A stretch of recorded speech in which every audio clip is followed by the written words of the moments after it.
अस्सलामुअलैकुम। Voice of soldier programme में खुश आमदीद। आज के प्रोग्राम में हम पाकिस्तान आर्मी के एक अहम शोबे corps of electrical and mechanical engineering corps के मुतल्लिक बात करेंगे, जिसको ईएमई भी कहा जाता है। एक छोटी सी वायरलेस से लेकर भारी गाड़ियों, टैंकों, तोपों और हेलीकॉप्टर तक की मरम्मत ईएमई की जिम्मेदारी है। खराब गाड़ियों को वापस लाना और उन्हें ठीक करके वापस भेजना इनका अहम काम है।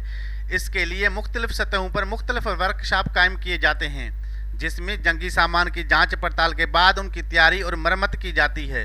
जबकि ईएमई के मुख्तलिफ ट्रेड्स के सोल्जर मुख्तलिफ लड़ाका दस्तों, इमदादी दस्तों के साथ जंग और अमन में मुख्तलिफ यूनिट्स में रहते हैं और सामान का जायजा लेते हैं और नाकारा अशिया को दोबारा मरम्मत के लिए वर्कशॉप भेज देते हैं। ईएमई में इलेक्ट्रिकल और मैकेनिकल ट्रेड्स में मुख्तलिफ ट्रेड्स की भर्ती की जाती है, जो कि राइफल से लेकर हेलीकॉप्टर तक की मरम्मत करते हैं, जिसमें armourer, VM, electrician, blacksmith, carpenter, welder, driver वगैरह के साथ साथ कुक, क्लर्क और सेंट्री वर्कर भी भर्ती किए जाते हैं। उनकी इब्तदाई ट्रेनिंग ईएमई सेंटर कोयटा में होती है और पासिंग आउट के बाद उनको ईएमई के मुख्तलिफ यूनिट्स में भेज दिया जाता है। उनका प्रमोशन भी सीनियरिटी और क्वालिफिकेशन को मद्देनज़र रखते हुए किया जाता है।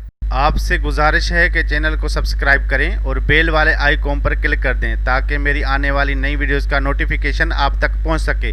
अगर आप कोई सवाल करना चाहते हैं तो इस नंबर पर वॉइस या वीडियो मैसेज अपने तारफ़ के साथ भेजें। आपके सवालों के जवाबात आने वाले प्रोग्राम में शामिल किए जाएंगे। पाकिस्तान जिंदाबाद, पाकिस्तान आर्मी पाइंदाबाद।